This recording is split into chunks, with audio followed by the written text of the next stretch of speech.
Right now, I am almost 100 meters underground with the CMS experiment at CERN. And this is a huge detector that measures the tiniest particles that we have in the universe in order to understand what our universe is made of and what are the forces that govern their interactions. Now, I work on the ATLAS experiment, which is the sibling detector to this one, but I have been given a tour of the detector to come and have a look at it while we're shut down during this winter. So let's start from the beginning, and I'll take you with me on this journey to see the CMS experiment. If you like watching science videos, then you should subscribe to this channel to watch more of them. And if you like it, please do give it a thumbs up because it helps the algorithms that show this video to more people so they can learn about how our universe works on the very smallest scales. I usually start my day cycling to the Meren site here at CERN. This is the location where the ATLAS experiment is on the right of the screen, and there are also a bunch of offices and other experiments on the left. And we just saw at the bottom the Science Gateway, which you can come and visit here at CERN. But this isn't where the CMS experiment is, so let's take a look at the Large Hadron Collider more broadly. This is 27 kilometers long, and ATLAS and CMS are on opposite sides. So to get to the CMS experiment, we needed to travel by car to get there, and we had these beautiful views of the mountains on the way. It's very good today with the mountains behind. Yeah, it's very pretty.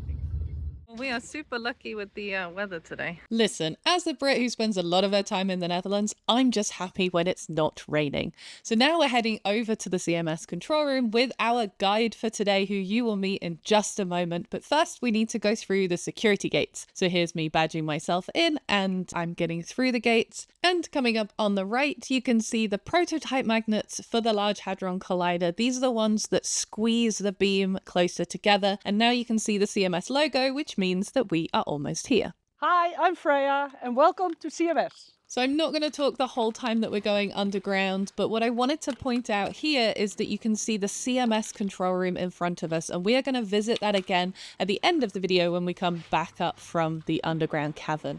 And before we started this bit of the journey, Freya went and checked with the safety officer that we were allowed to go on our visit, which is normal procedure that we do every time we go underground.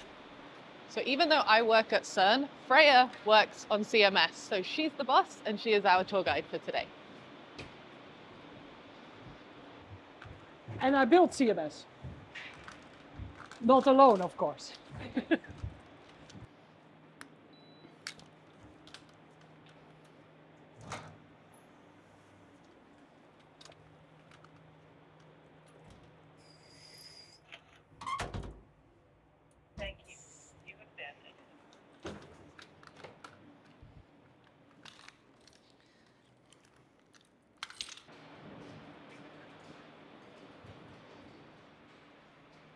Thank you very much.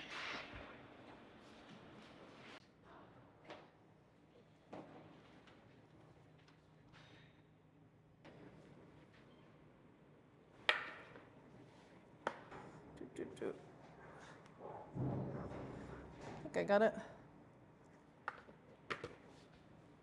And because I didn't bring my own dosimeter today, I will have the CMS logo on my head.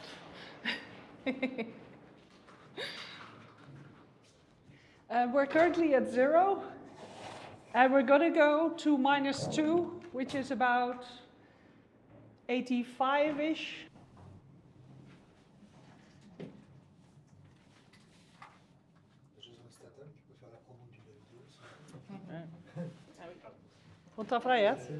So one of the nice things about CMS is that we actually zigzag through part of the underground complex, and you will see some of the readout electronics and some of the parts of the electronics that we use to control the detector as well, because we need to walk by it.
we're going down to the cavern. Here, then we go straight in. Yeah. This is a heavy door. Perfect. Thank you. Ooh. So one of the great things about visiting the CMS detector is you can get really close to it. Look how cool that is.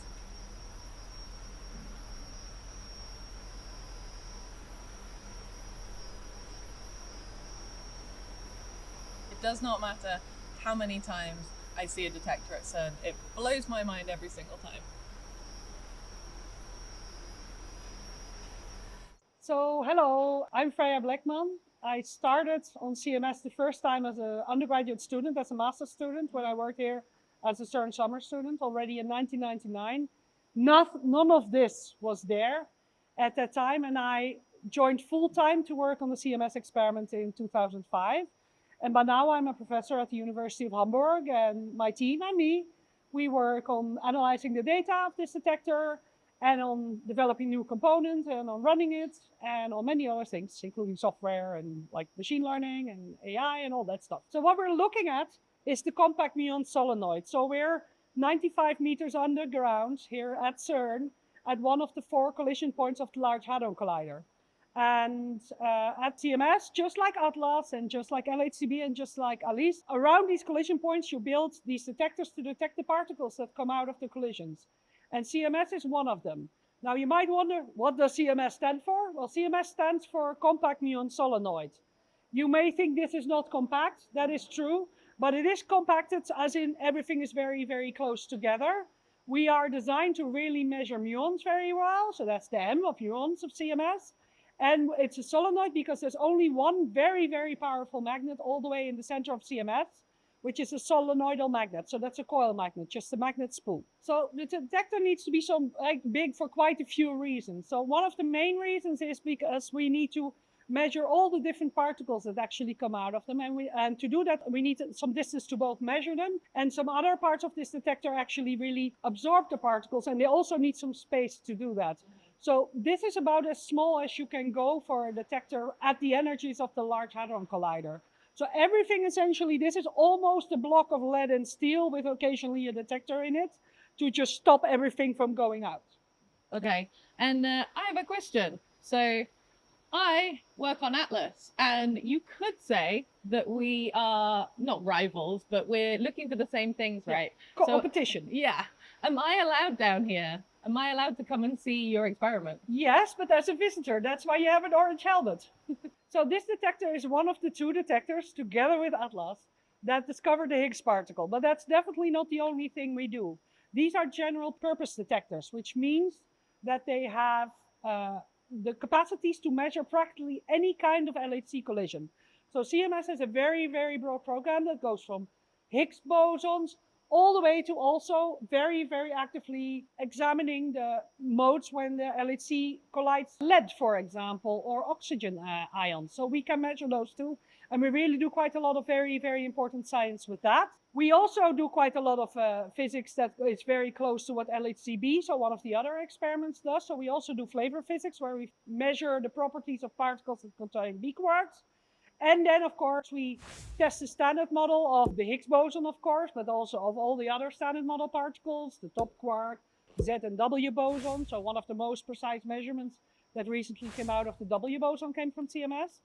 And then, of course, about, say, 40% of our results are actually searching for new particles, which we also do. What motivates you to do this kind of research? So I like technology, but I also really like working with people. And I like to do very, very diverse things because I get bored very, very quickly. And one of the nice things of being a particle physicist is that really you can do anything from theoretical calculations to soldering, to programming robots, to developing new AI programs, to talking on TikTok or on the video, to calibrating this detector and getting the physics out and writing the physics papers. So I really like the diversity. I really like working in a team.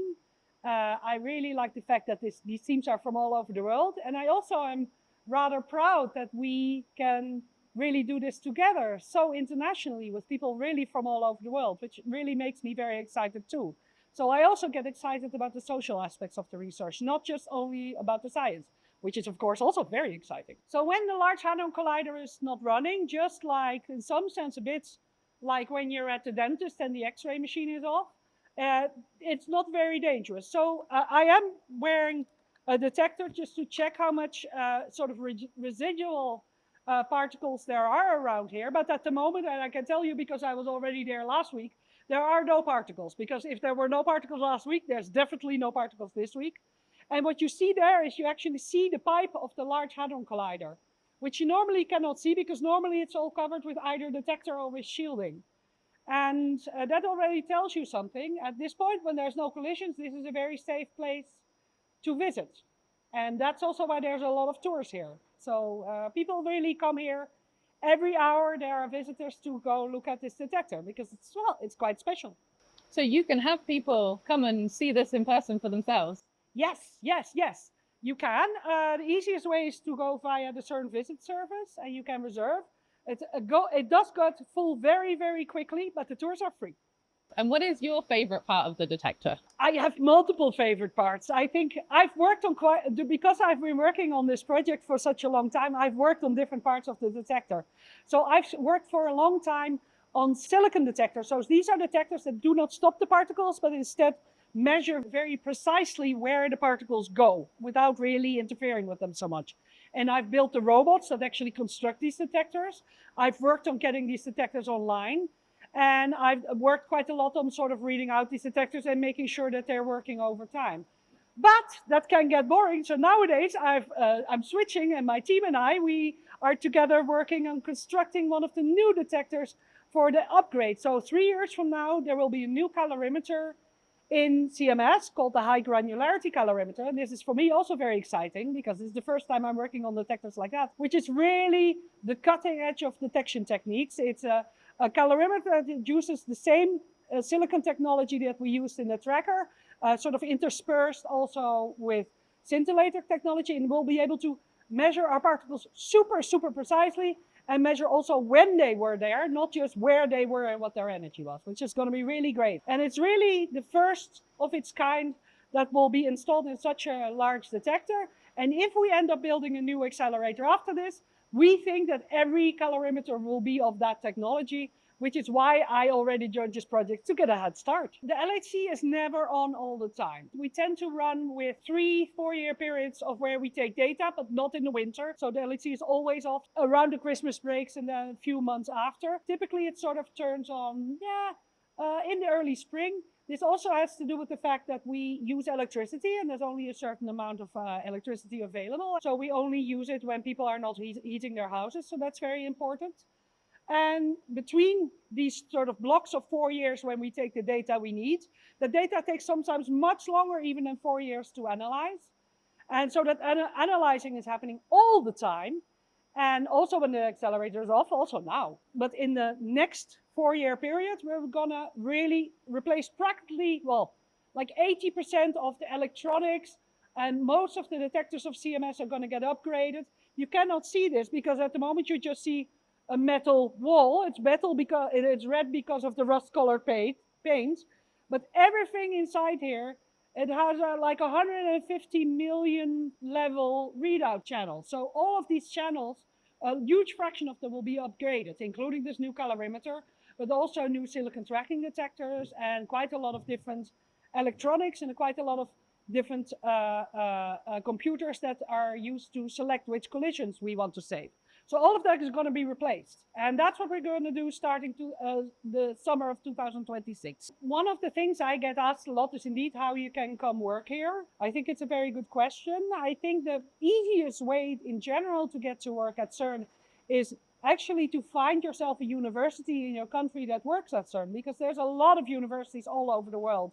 Well, already at bachelor and master level, students can work on CERN physics. I have bachelor students and sometimes even people from high school who work in my group. Do note, I only take people from the University of Hamburg or from Hamburg School, so this is not a free and open advertisement. But there's a lot of different ways if you reach out to these local universities to get access to data that you analyze at CERN. And then eventually, particularly if you of course do a good job, you may get a chance to go to CERN. But this is a step. First go local, then go to CERN. And what about the data? Because some of it is accessible online. That is right. So the CMS is actually, we're very, very proud of that. All our data is really online. That also means that all our data is online to the same level as we get to analyze it. So that's both a pro and a con. It's not easy to analyze our data. You need quite a lot of know-how to do that. But we really have a huge fraction of all the data, way more than what was already used to discover the Higgs boson online for anyone to access. So yeah, this is all the readout electronics that we use to control all those detection elements. And like I said, now the detector is off, so most of these are off. But normally this is all in operation when we're taking data, of course, and we cannot control this from the ground level. So we don't need to be here actually when the LHC is taking data. And there's lots of it. One of the interesting things about CMS is that this was actually built above ground. So most of the time, the large components are sort of, the final assembly is done at CERN in the cavern, so underground, 100 meters underground. We could not do that because we had some delays, mostly because there was an unexpected underground river and an even more unexpected Roman ruin that delayed the excavation a bit. So we actually constructed most of this detector above ground and also got to run it above ground to really test it there already, which is kind of cool. And then lowered it all in very large pieces that were all sort of 800-900 tons each through this large shaft. So Freya, if people want to learn more about the CMS experiment and the research that you're doing, how can they find you and learn more about your work? Well, the best way to find out about the CMS experiment is, of course, follow the CMS social media. So CMS is CMS Experiment everywhere on social media. But my group specifically also has its own social media account called CMS at Daisy. And I am personally also on TikTok. So sometimes I post some things on TikTok as well. But don't expect too much. Bye, CMS.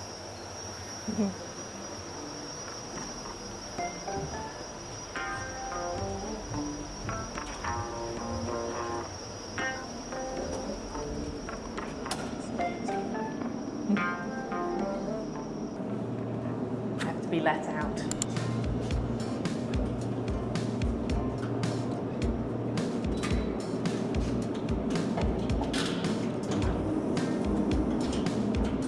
I'm gonna get left here.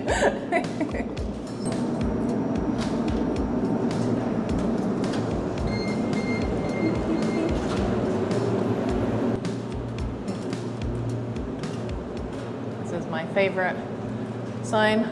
Fortunately, not. No loitering. No loitering. So this guy here, this dummy, is showing us the self-rescue mask that we have when people go to certain locations in the cavern. It has never been needed to be used as far as I know, but it is a safety equipment that sometimes gets taken down into the cavern, and it gives you 40 minutes of oxygen should you need it, so that people can then calmly and safely evacuate from the cavern. I always joke that it's the scuba gear for particle physicists, but no water. But it is a very fun training to do, and I might put a picture of me looking very silly during my training in the video now.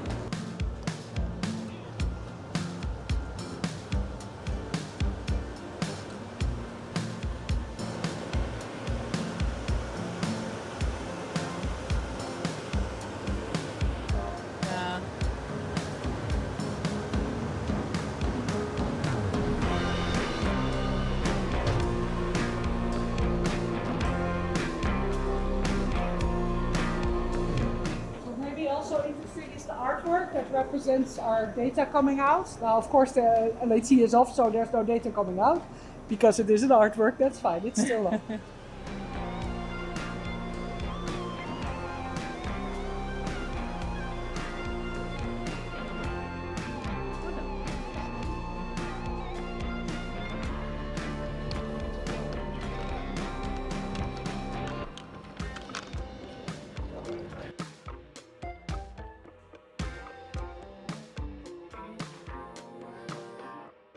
You holding now? I'm holding what is called a dosimeter. So this is a machine that we use to make sure, well, that we measure particles and radiation with. This is the same, for example, that your dentist uses in the dentist office. And our visit, we got 0. 0. And 0 is what we like. I like 0 a lot. Brilliant. So now we're back above ground, and where are we right now? So right now we're in our control room. This is where we control the experiments. You just saw 100 meters underground, but we can control practically everything from here. So normally when we take data, there's a lot more people here. We need 5 people to run the experiment. But at the moment, because the accelerator is not running, there's just a few people here to control the electronics and to be here for safety. So thanks so much for watching the video, and a big thank you to Freya and everyone at CMS for allowing me to come down and look at their experiment. It's really amazing to see these detectors, and I'm spoiled by how much I get to see Atlas, and it's such an amazing view to come and see CMS as well. As Freya said before, if you want to come and visit the detectors here at CERN, there is a chance, but it's very tricky to get a tour. So you can come to CERN and you can have free tours above ground. We can visit control rooms. You can visit the first accelerator that we ever built here at CERN. And if the Large Hadron Collider is off, you might be able to get a tour underground and come right here to see the experiments as well. And it is really a fantastic opportunity to see for yourself how these detectors work and learn more about what we're doing at CERN. So if that interests you, you should also go and follow the official CMS and CERN channels to find out when there are opportunities to come and visit the detectors and when the Large Hadron Collider is off. And if you happen to be here when it's on, well, come and visit our fantastic museum above ground as well. That's why it's considered compact, because it's actually, for a particle physics detector, rather small. Come At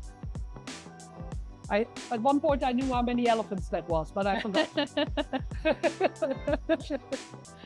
I also don't know how many elephants the Atlas detector is. It's a much lighter up. Yeah. CMS.